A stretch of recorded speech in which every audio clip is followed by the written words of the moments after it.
कंगना रनौत जी। धन्यवाद अध्यक्ष महोदय जी। आज से 1 साल पहले हमारे माननीय गृह मंत्री श्री अमित शाह जी ने यशस्वी प्रधानमंत्री श्री नरेंद्र मोदी जी के नेतृत्व में पूरे देश के सामने संकल्प लिया था, घोषणा की थी कि मार्च 31 2026 तक हम ये जो माओवाद है, ये जो लेफ्टिस्ट वामपंथी टेररिज्म है, इसकी जड़ें जो है देश से उखाड़ फेंकेंगे। और आज इस सभा के द्वारा, इसके माध्यम से मैं हमारे गृह मंत्री जी को, हमारी सरकार को बहुत बहुत शुभकामनाएं देती हूँ। ये संकल्प सिद्ध करने के लिए उनकी बहुत सराहना करती हूँ। अध्यक्ष महोदय, 1967 में ये छोटी सी चिंगारी माओवाद की उठी थी। उस वक्त अगर कांग्रेस सरकार चाहती तो इसको उसी वक्त दबा सकती थी, लेकिन उन्होंने क्या किया, उल्टा उन्होंने आदिवासी लोगों को जो है वो सौतेला ट्रीटमेंट दिया। उनके बीच में जो एक वैचारिक दूरियां थी उनको कभी भी उन्होंने खत्म नहीं किया।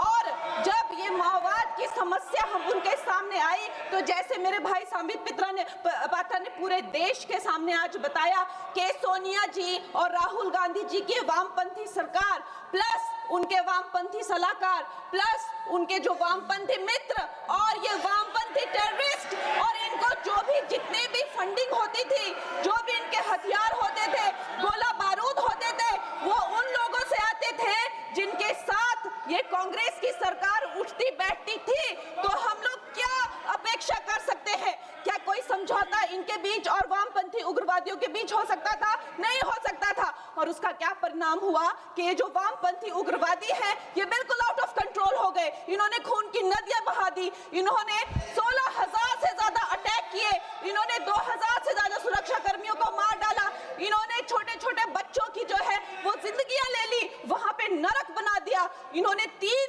पीढ़ियां ये जो है नक्सलवाद की जो आग में है, जो इन्होंने झोंक दी।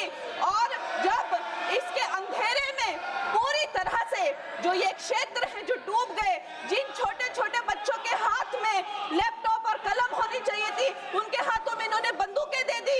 अध्यक्ष महोदय, इन्होंने जब पूरी तरह से उनका भविष्य खत्म कर दिया तो पूरी तरह से अंधकार में तो अपना हाथ झटक लिया।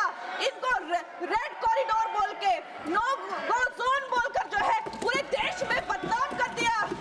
हम भी फिल्म इंडस्ट्री में हम सोचते थे कि इतने अच्छे जंगल हैं, वहां जाके कोई गांव की शूटिंग करते हैं, अच्छा कोई गाना बनाते हैं, लेकिन उस टाइम की जो व्यवस्था है वो क्या कहती थी, अरे ये जो आदिवासी लोग हैं ये बड़े ही उग्र होते हैं, ये देश के साथ नहीं रहना चाहते, वहां शूटिंग मत करिए।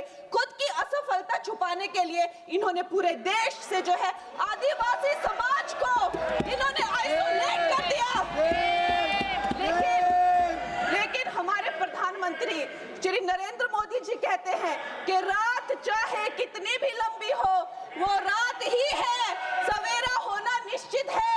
और 2014 में जब प्रधानमंत्री जी की सरकार आई और आज हम देखते हैं कि उन्होंने एक आदिवासी महिला को जो है वो राष्ट्रपति बनाया, उन्होंने हमारे सुरक्षा बलों को जो है वो सशक्त किया और उनको सशक्त करने के बाद उन्होंने वो रेड कॉरिडोर, वो भयानक नो गो जोन को जो है वापस लिया, वहां पे संविधान स्थापित किया। अध्यक्ष महोदय, मैं एक नई सांसद हूँ, मुझे 2 मिनट दीजिए। और खैर प्रधानमंत्री जी ने क्या विकास किया वहां पर, चाहे वो घर बनवाए हो, चाहे वो नल लगवाए हो, चाहे वो 70 लाख महिलाओं को 1,000 की मदद की हो, 21 किस्तों में 13,000 करोड़ दिए हो, या वहां पर जो है जितने भी काम किए हो वो मैं अगर शुरू कर दूं तो आज दिन से रात और रात से फिर दिन हो जाए तो उसमें मैं नहीं जाऊंगी। लेकिन मैं ये जरूर कहूंगी कि जो वहां पे डिजिटल पेमेंट्स हुई हैं उनका मैं बहुत ही ज्यादा सराहना करती हूँ।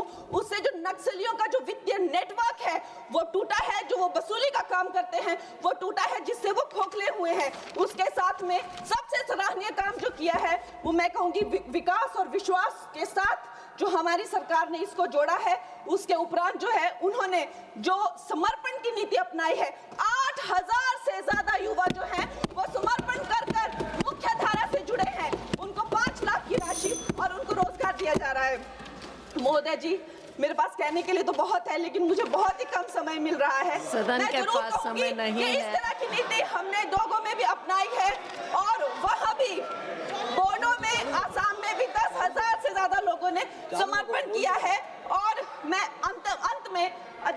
जी, मैं यही कहना चाहूंगी कि गृह मंत्री जी ने और प्रधानमंत्री जी ने पूरे देश में ये संदेश दिया है कि ये देश बंदूक की नोक से नहीं चलेगा, ये देश संविधान से चलेगा, ये देश जनता के विश्वास से चलेगा। फिर से मैं अपनी सरकार को बहुत बहुत बधाई देती हूँ। धन्यवाद। श्री हनुमान बेनीवाल।